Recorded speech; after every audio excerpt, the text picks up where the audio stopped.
Ano yung chinek mo? Yung Check the pipe outlet. Oh, yun. Ah, Lagay mo. check the Pipe outlet. Outlet daw. Okay. Sige, one by one muna tayo para hindi tayo mahirapan.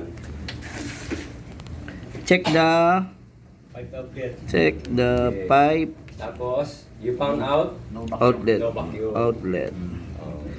and found out no vacuum. Okay. Wala. Ano na susunod naman? Remove el rubber elbow. Bakit? Maaaring nandun, di ba? Yeah. Baka na ano ng snag. Okay. Tama. Remove ano? Rubber elbow.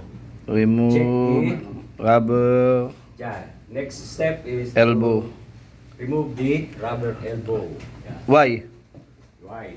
Maybe They put the rust nut there, possible there Okay. Possible sediments there.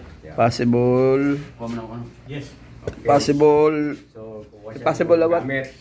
possible Blockage. blockage. Okay. Okay. Kuha ng tools. Snag nut there. Ano Yan si kayo? snag nut eh. One by one. Para hindi tayo maano. Snug.